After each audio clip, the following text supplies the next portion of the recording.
Der réew aussi dafa am nu muy doxee réew dafa am nu muy doxee dafa am lu ñu tuddee licence am lu ñu tuddee agrément maanaam réew du ku mu neex ñëw def lu la neex ak na mu la neexee ak fa nga ko neexee surtout bu fekkee ne bu doon sax ay mala ngay yor mala sax boo koy yor wala tey nga ne dama jël décision tey jii wut sama benn ay gàncax sax laa la wax su boobaa sax dafa am loo xamante ni moom moo la war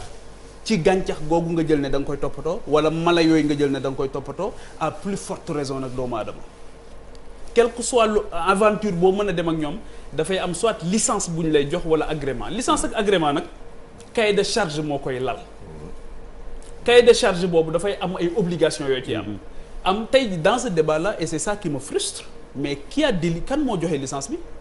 ki joxe licence bi moom moo am le devoir et la responsabilité de faire la police de surveiller dans quelles conditions licence bii ñu ko jox ndax yelloo na ko wala déet madame je parle sous votre contrôle su dul noonu nga wax ma waaw comme yow yaa ci def xalaat ba bind ci téere donc pour wax ne am na ci loo xamante ni ci réew su amee rapidement on situe les niveaux de responsabilité et je comprends pourquoi ça a été laborieux pour Malal. Oui. Parce que en réalité li tax mu laborieux mooy lii tribunal médiatique du ko lijjanti. Et c'est là où celui qui est quelque part par procuration, le procureur de la République, censé représenter le peuple, c'est là où il trouve tout son sens dans la société. Société dañ koy dimbali mais mënuñu toog nit ñi di dóorante bopp ñii di wax am na ci ñoo xamante ni seen mbiri bopp lañ ci bëgg a lijjanti ci biir ñii bëgg cee régler ay compte ñu bàyyi ku nekk di wax ak nu mu la neexee alors que moom mi nga xamante ni il est le seul à pouvoir connaître ce qui se passe dans ce dossier jusque dans ses profondeurs yi gën a sori mais kooku rek moom moo war a taxaw nag daal ne mbir mi lii moo ci xew wala fii lañ ci toll fii lañ ci jëm ñii ñooy les personnalités qui ont été citées ñii ñooy les personnes morales ou physiques qui sont responsables mënuñu ko xam moo tax c'est laborieux pour tout le monde loolu mooy par rapport à ce qui se passe mooy le viol supposé ou réel que nous condamnons avec la dernière énergie il y a pas de débat à ce niveau c'est-à-dire que c'est une condamnation systématique et énergique amul werante léegi nag bu dee loolu am na kenn rek moom moo ci mën dara c'est la justice moom moo mën a situer les responsabilités su loolu amee ba pare ñu xool nag ki nga xamante ni moom la ñu wax ne moo am licence organisée loolu est-ce que remplir na li nga xamante ni est-ce que la ñuy wax capacité technique et financière ndax am nga capacité technique yi ndax am nga capacité financière yi ba noppi ñu doog laa xool ndax lii dañ koo war a dindi wala déet wala ndax dañ la koo war a jox nga def ko wala déet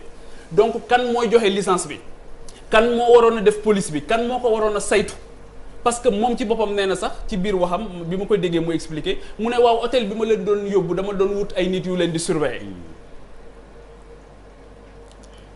c'est problématique hôtel xanaa day louer hôtel bi yëpp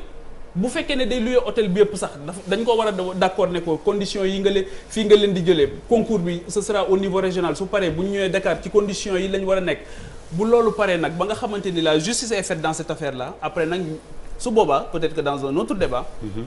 mën nañoo ñëw nag waxtaane la pertinence de l'organisation de Miss Sénégal su boobaa c'est un autre débat qui est passionnant par rapport à nos objectifs de développement yi ñu am à tous les niveaux ban place la ci parce que Miss Sénégal boo demee ba nekk ko ak en tenant en compte bien sûr d'une certaine réalité sociologique boo xamante ni ci lañ koy organiser parce que mënoo ko organiser ci ni ko ñeneen ñi di organiser mën nga ko jël sénégaliser ko bien entendu en gardant certaines valeurs universelles ba nga xamante ni dina dëppoo ak suñuy réalité ba nga xam parce que Miss Sénégal bu ñu ci eggee rek c'est le symbole et là où c'est dramatique aujourd'hui mooy on nous dit qu'on a violé un symbole c'est un symbole léegi nag symbole boobu bu ñu demee ba téye ko nga xamante ni nee nañ kii mooy Miss Sénégal nan lañ ko war a mettre dans une dynamique qui puisse accompagner nos objectifs de développement on a le nez sur le guidon avec un esprit très revanchard souvent dans ces genres de débats ba du ñu xool de façon holistique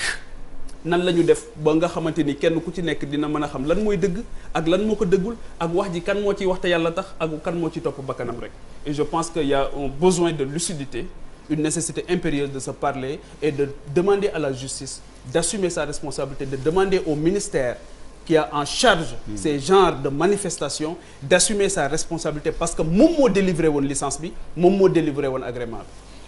bi.